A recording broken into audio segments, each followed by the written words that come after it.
She was reorganizing my grandmother's kitchen when I walked in. Not her kitchen. My grandmother's kitchen. The one with the pale green tiles my grandmother chose herself in 1987 and refused to replace because she said they still worked perfectly, and she was not the kind of woman who discarded things simply because they had gone out of style. Renata had moved the coffee maker to the other side of the counter. She was wrapping the good china, the set my grandmother brought from Portugal, like it was something to be boxed up and replaced. "Oh," she said, glancing up at me from behind the counter. The smile arrived immediately, practiced, the kind that arrives before the warmth does, which is how you know the warmth isn't coming. "Nadia, I didn't hear you come in." "I have a key," I said. She laughed lightly. "Of course. Well," she gestured vaguely at the half-packed boxes around her, "I'm just trying to freshen things up. The kitchen needed updating." I looked at the pale green tiles, then at the china wrapped in newspaper, then back at Renata. And I thought about something my grandmother told me the year before she died, sitting in this exact kitchen, drinking coffee from one of those cups Renata was currently packing away. "Nadia," she said, "people who move into spaces immediately start changing them. That's how you know they never intended to belong to the space. They intended the space to belong to them." I did not say anything to Renata about the kitchen. Not that afternoon. Not because I couldn't, because timing is everything. And I had been waiting a long time for the right moment. But none of this started in the kitchen. It started 3 years earlier, the week my father married Renata Colville at a small ceremony in the backyard of the house I grew up in, the house my grandmother built, the house I owned. My father met Renata 2 years after my mother died. I want to say that clearly because I think it matters. He was not a man who moved on carelessly. He grieved properly, slowly, the way people grieve when they have lost someone who was genuinely irreplaceable. My mother had been gone 26 months when Renata arrived. They met at a neighborhood association meeting, of all places. My father found this embarrassing to admit, and I found it charming. He called me the evening after their third date, sounding like a man who had surprised himself. "She's very energetic," he said. That was his highest compliment. Energetic. He meant she did things, she moved through the world decisively. She did not sit quietly in grief the way he had been doing. I think he found that genuinely hopeful. I think he needed it. I want to be honest about this part. I was not resentful of Renata for existing. I was not the daughter braced against the arrival of a stepmother. I was 31 years old when they got married. I had my own apartment across town. I had Marcus, who I had been with for 4 years, and who made excellent coffee and never once asked me to be someone other than myself. I was not threatened by my father's happiness. What I was, eventually, was tired. The first thing Renata said to me at the engagement dinner was, "Paul talks about you constantly. I feel like I already know you." Warm, enthusiastic, genuinely kind. That was the version of Renata that arrived first. The second version arrived about 6 months into their marriage. It arrived quietly, not in one dramatic moment, in accumulations. Small adjustments that individually seemed harmless and collectively built into something else. The way she rearranged the living room before telling my father. The way she introduced herself to neighbors as the woman of the house. Not a lie exactly, but a particular framing. The way she referred to my visits as Nadia's stopping by, in the tone people use for service appointments.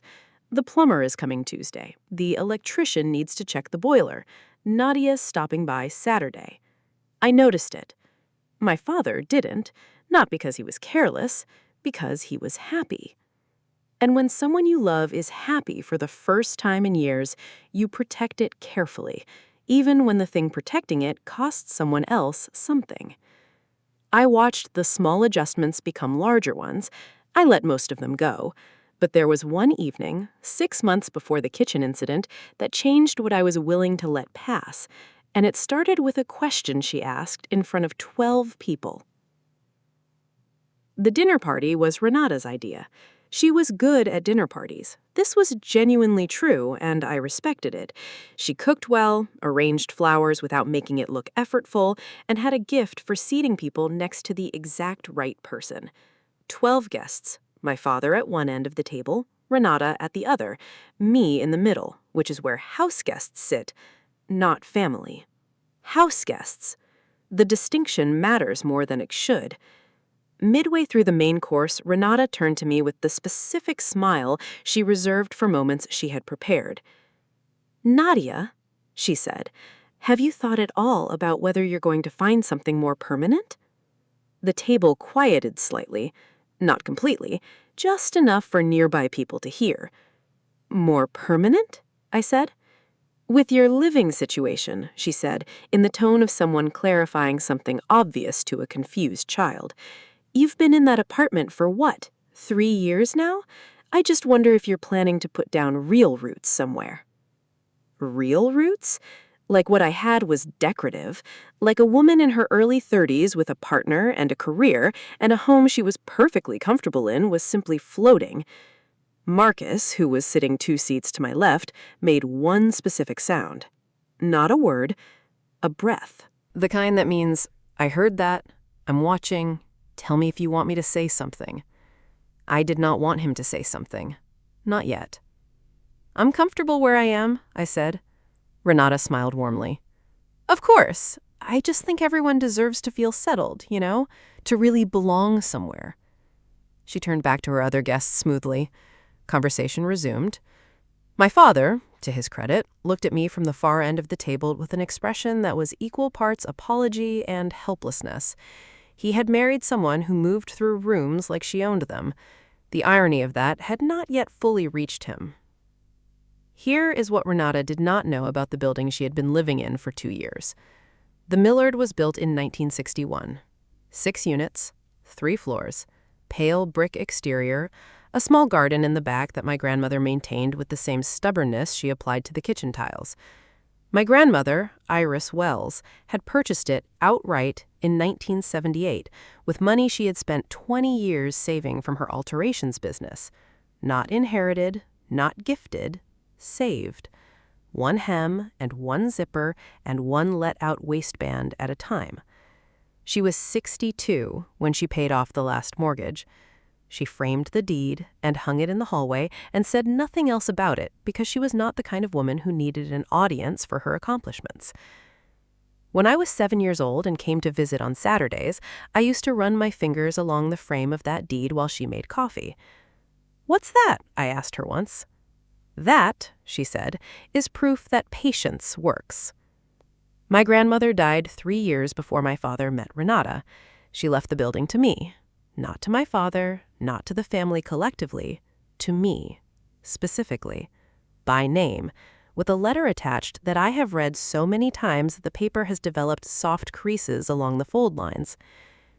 She wrote, "Nadia, you are the one in this family who understands that things take time. The Millard took me 20 years. Don't rush anything, and don't let anyone make you feel like patience is the same as waiting. It isn't. Love, Iris." My father knew about the inheritance. He had been at the reading of the will. He had not told Renata. Not out of deception exactly, out of avoidance. My father's particular brand of conflict management involved leaving certain truths in the ambient background and hoping they resolved themselves. This one had not resolved itself. It had simply gotten more complicated, because 2 months after my father and Renata got married, they moved into Unit 1, the ground floor, the largest one. My apartment. The apartment I had been living in since my grandmother died because I had always intended to live in the building I inherited. I moved across town to give them space. Marcus had found the timing suspicious. "You're moving out of your own apartment for them?" he asked. "Temporarily," I said. "Nadia, it's my father's first stable relationship in 3 years. I can be across town for a while." Marcus gave me the look he gave when he disagreed but respected my reasoning. "And the rent?" he said. "Discounted." "How discounted?" I told him. He closed his eyes very briefly.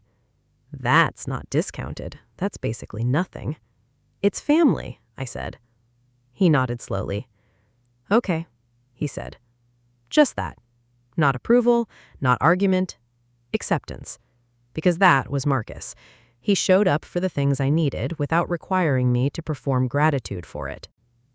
Renata had been paying discounted rent on a building she did not know I owned for 22 months when she asked me at dinner if I was going to find somewhere to put down real roots. I had thought about telling her many times, not to humiliate her, simply because honesty seemed cleaner. But my father had asked me to wait. Let her settle in, he said. Into my building, I said. He had winced at that. Nadia, I'm not angry, Dad. I'm just being precise. I'll tell her when the time is right. The time, apparently, was never right, until it shows itself. 6 months after the dinner party, Renata called me on a Thursday morning. Not my father, Renata directly. This was unusual enough that I answered standing up. I wanted to talk to you about the kitchen, she said. What about it? Paul and I have been discussing some renovations. The tiles are dated. I know they have sentimental value, but practically speaking... Renata, they're 40 years old and the grout is starting to go. I've gotten a quote from a contractor. Not anything dramatic, just updating the surfaces. Renata, I said again. She paused. Yes? I sat down. I thought about my grandmother in that kitchen, about 40 years of coffee and the tiles she chose herself and the china from Portugal and the sentence she said about patience. Have you spoken to anyone about whether renovations are permitted under your lease? A silence, shorter than it should have been. Under our lease? She said. Yes. Well, she laughed lightly. Paul handles the administrative things. I assumed... Have you read it? Another pause. Longer this time. I haven't personally, no. Paul deals with the administrative things. You should read it. Neutral. Not in kind, just honest. Nadia, is there a problem? Her voice had shifted slightly. Not yet defensive, just careful. No problem, I said. I just think it's worth understanding what you've agreed to before making permanent changes to the space. I could feel her processing this. Is this about the dinner party? She asked. I almost smiled at that. Not because it was funny, but because it was revealing. People who feel guilty about something always think reactions are about that thing. It's about the kitchen tiles, I said. Right. I'll send you the lease document. Paul can just... I'll send it, I said, calmly, finally. And I did. I sent the lease document on a Thursday. By Sunday, Renata had read it twice, and somewhere between the second reading and the Sunday morning when she called my father into the kitchen, into my kitchen, everything changed. The lease was not complicated. It was one of those documents that looks intimidating from the outside and becomes completely clear the moment you actually read it. It said, in the language my property attorney had carefully drafted, landlord, Nadia Iris Wells. Property, The Millard, Unit 1, ground floor. Tenant, Paul Thomas Wells. Monthly rent, the discounted amount Marcus had found so philosophically troubling. Signed. Dated. Countersigned by my attorney. Attached to it, because my attorney believed in complete documentation, was a copy of the deed of ownership.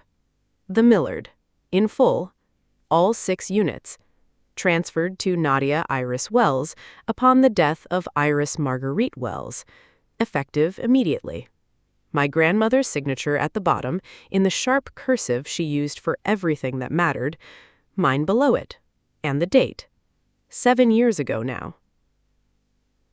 Marcus was reading on the couch when my phone rang Sunday morning. He looked up once when he heard my father's voice on the speaker, then went back to his book. Not because he was disinterested, because he understood that this was mine to handle. My father sounded like a man who had been awake for several hours. She found the lease, he said. I sent it to her, I said. A pause. I know. She told me. Dad. I know, Nadia. I should have told her. Yes. I kept meaning to. I know. A long silence. I could hear him moving through the apartment somewhere, the apartment I grew up visiting on Saturday mornings, the apartment my grandmother had made into the particular shape of herself. She's upset, he said, finally. About what specifically? He exhaled. About not knowing, about the kitchen conversation, about... He stopped. She feels embarrassed. That's understandable. Nadia. I mean that genuinely, Dad. It's a reasonable thing to feel. Another pause. She wants to talk to you. I looked at Marcus.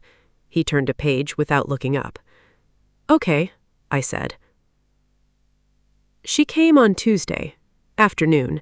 I had not suggested the kitchen, but that is apparently where things in that building always resolved themselves. The pale green tiles were still there. The china was back on the shelf. Renata sat at the kitchen table looking the way people look when they have spent 2 days revising their understanding of their own circumstances. I made coffee, not as a gesture of warmth, because it was what my grandmother did in this kitchen, and it was what I did in this kitchen, and it was what we were going to do while we had this conversation. I put a cup in front of Renata. She looked at it briefly. I didn't know, she said. I know.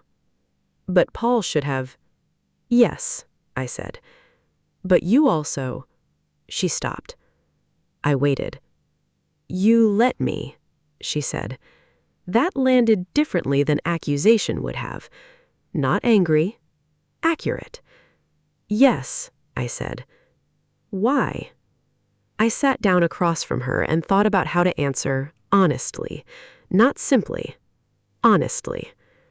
Because my father needed time to be happy before he had to have a complicated conversation, I said. And you just... She shook her head slightly. You just let me reorganize your grandmother's kitchen and tell you to put down roots somewhere, and... She stopped again. I could see her replaying the dinner party. Yes, I said. The specific weight of that word in that moment. Renata looked at her coffee. I said some things, she said. You did. The dinner, She exhaled. The way I talked to you. Yes. I thought... She paused. I honestly thought you were just Paul's daughter who visited sometimes. I thought this was his house and he was just letting you have the key because... She stopped. Because I was a guest. The words sat between us. Renata looked up. Yes, she said quietly. I looked at the pale green tiles, at the china on the shelf, at the kitchen that had been the same shape since before I was born. My grandmother bought this building when she was 41 years old.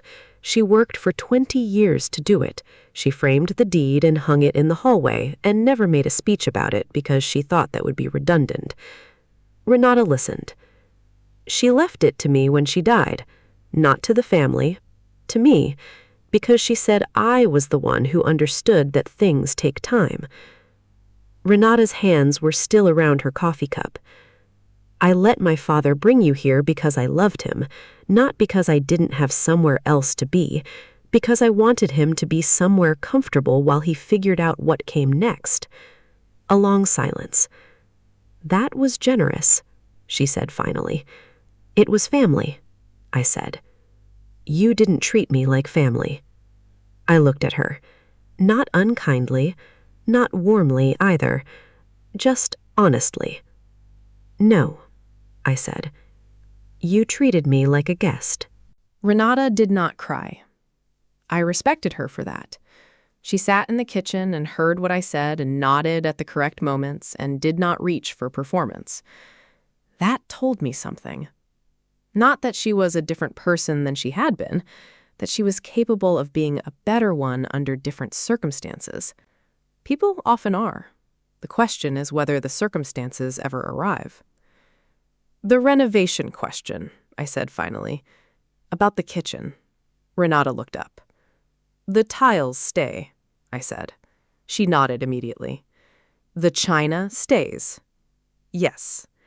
If there are things you want to update, things that are genuinely functional, send me a proposal and we'll discuss it like adults. Like landlord and tenant? She said. Like family, I said. Those aren't the same thing. No, I agreed, but they can overlap. She looked at me for a long moment.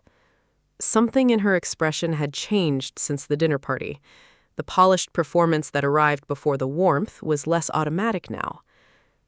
I owe you an apology, she said. More than one. That almost made her smile. More than one, she agreed. I stood and took both cups to the counter.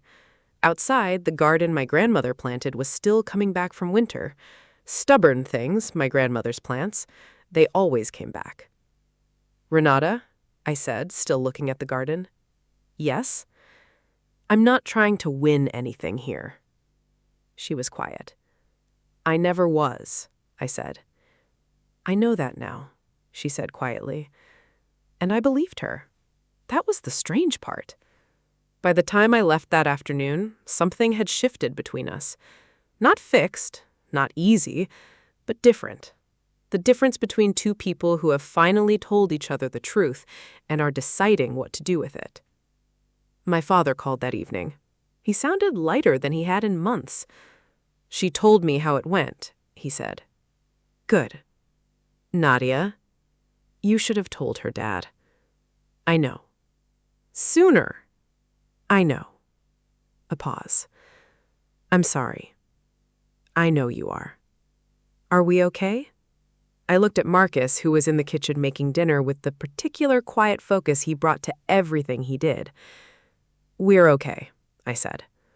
A long exhale on his end. She asked me something after you left, he said. What? She asked why Mom left the building to you instead of me. I waited. I told her the truth. Which is? His voice softened. That your grandmother knew who you were before the rest of us caught up. I didn't answer immediately, because some things deserve a moment before you respond to them. Thank you, Dad, I said. Get some rest, he said. You too. Marcus put dinner on the table with no ceremony. He sat down across from me, and we ate in the comfortable silence we had built over 4 years of evenings like this. After a while, he asked, How did it go? I said, Better than expected. He nodded. Ate. Thought. She apologized. Yes. Did it feel real? I thought about Renata sitting at the kitchen table without performing. I said, More real than I expected. Marcus looked at me for a moment. Good, he said. Then, with the specific dry quiet he reserved for moments he had been waiting to say something, For the record, he said, I always thought the tiles were perfect. I laughed, actually laughed, small, real, the kind that comes when tension finally finds somewhere to go. My grandmother would have liked you, I said. I know, he said. No false modesty, just confidence and a fork. Later that night, I found myself in the hallway of the Millard. Not my unit, the building hallway. The one with the framed deed still hanging on the wall. I had rehung it after Renata moved in because it had been taken down at some point and placed in a closet, and I had found it 3 months ago and returned it without comment to its original position. Renata had not mentioned it. Maybe she assumed it was decoration. Maybe she had not looked closely enough to read it. Maybe she had read it and needed time to understand what it meant. I stood in front of it now. My grandmother's signature at the bottom, the building address at the top. Proof that patience works. In my right hand was the key I carried everywhere. The master key to the Millard.